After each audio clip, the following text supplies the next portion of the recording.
ایسے پاکستان کی جہاں پر آدھی پارلیمنٹ جعلی بیٹھی ہے، ایسے پاکستان کی جہاں پر شریف لوگوں پر دن دہاڑے حملے کیے جاتے ہیں. بے قصور ہوں میں. جتنے میرے پہ 51-52 میرے پہ پرچے ہیں، ان میں سے کسی ایک پہ بھی کسی مقام پر میں موجود نہیں. ملک میں نہ آئین ہے، نہ قانون ہے، نہ انسانی حقوق ہے. جب بات یہ جبر تک آ جائے اور اس طرح کے حملے جس طرح کے رؤوف حسن صاحب پر ہوئے ہیں، تو پھر میں نہیں سمجھتا کہ اب میں جا رہا ہوں پشاور اور وہاں جا کے میں دوبارہ اپنی انٹرم ضمانت لوں گا اور اس کے بعد میں پنجاب کے کورٹس میں جا کے اپنا مقدمہ لڑوں گا. بے قصور ہوں میں. جتنے میرے پہ 51-52 میرے پہ پرچے ہیں، ان میں سے کسی ایک پہ بھی کسی مقام پر میں موجود نہیں. کہیں پہ میرے پہ پٹرول بم ڈالا ہوا ہے، کہیں پہ پستول ڈالی ہوئی ہے، کہیں پہ شکر ہے توپ نہیں ڈالی ہوئی. تو یہ جو انہوں نے مذاق بنایا ہوا ہے، یہ مذاق اب ختم ہونا پڑے گا. دنیا ہم پہ ہنس رہی ہے. غربت کی لکیر سے کروڑوں لوگ نیچے چلے گئے ہیں. ملک میں نہ آئین ہے، نہ قانون ہے، نہ انسانی حقوق ہے. جگہ جگہ ٹی وی چینلوں پہ سوٹ پہنا کے ٹاؤٹوں کو بٹھایا ہوا ہے. اب پارلیمان میں بھی آدھی پارلیمان آپ کی جعلی ہے، فارم 47 پر ہے، تو کہنے کو ملک چل رہا ہے. تو ایسے تو نہیں ملک چلتا.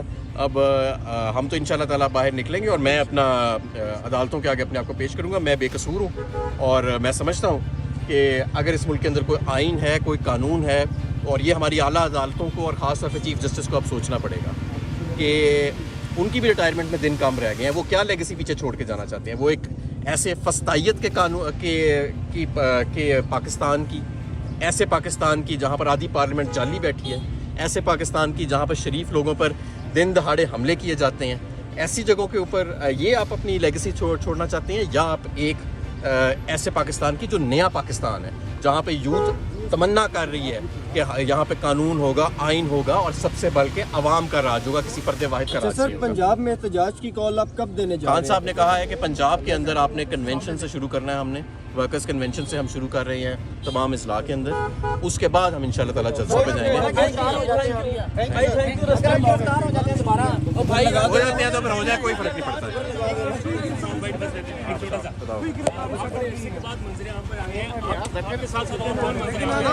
مجھے نہیں پتا، میں تو دیکھیں اکیلا تھا اور اللہ تعالیٰ کی ذات ہے جس نے مجھے ابھی تک بچائے رکھا ہے. مجھے بڑی دھمکیاں ملی ہیں مفروری کے دوران. مجھے یہ بھی کہا گیا کہ اگر میں پکڑا جاؤں گا تو مجھ پر تشدد ہوگا، لیکن بہرحال میں ہر چیز کے لیے تیار ہوں.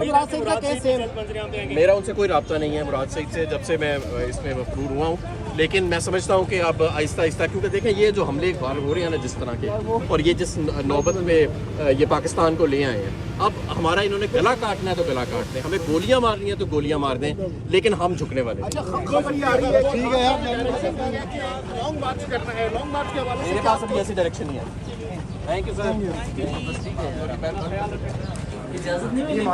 اب اجازت نہیں مانگنی، وہ تو ہم پہلے بھی رہے تھے سر جی. بڑے عرصے بعد نظر آ رہے ہیں. دیکھیں عمران خان صاحب کا پیغام مجھے موصول ہو گیا ہے. یہ جو رؤوف حسن صاحب کے بعد پہ اوپر جو حملہ ہوا ہے، اس کے بعد میں پشاور جا رہا ہوں اپنی انٹرم بیل لینے، اور پشاور میں دوبارہ اپنی بیل لے کے پنجاب کے کورٹس میں پیش ہوں گا اپنا. اور یہ جو ظلم کا موسم ہے، اب ہم اس کے آگے کسی صورت بھی جھکنے والے نہیں. اب تو حالات بہتر ہو گئے. خان صاحب کا کل رات کو رؤوف حسن صاحب کے حملے کے بعد خان صاحب کا پیغام مجھے موصول ہوا. اس سے پہلے تک خان صاحب کا یہی پیغام تھا کہ تم نے محفوظ رہنا ہے کیونکہ تم پر تشدد ہوگا. کل رات کو جب رؤوف صاحب پہ حملہ ہوا، اس کے بعد مجھے پیغام موصول ہوا ہے کہ اب آپ کے باہر آ کے قیادت کرنے کا وقت آ چکا ہے. اس لیے اب میں میں رؤوف حسن صاحب سے ملنے آیا ہوں آج، کیونکہ ظاہر اگر اس موقع پہ بھی میں نہ ہوں، اس کے بعد میں پشاور جا کے اپنی انٹرم بیلز لوں گا، وقت لوں گا، پنجاب کی کورٹس میں پیش ہوں گا، اور آگے اللہ مالک ہے انشاءاللہ. جی کوئی سیکورٹی نہیں، اللہ کی سیکورٹی جی. سب باہر نکلیں گے اب انشاءاللہ.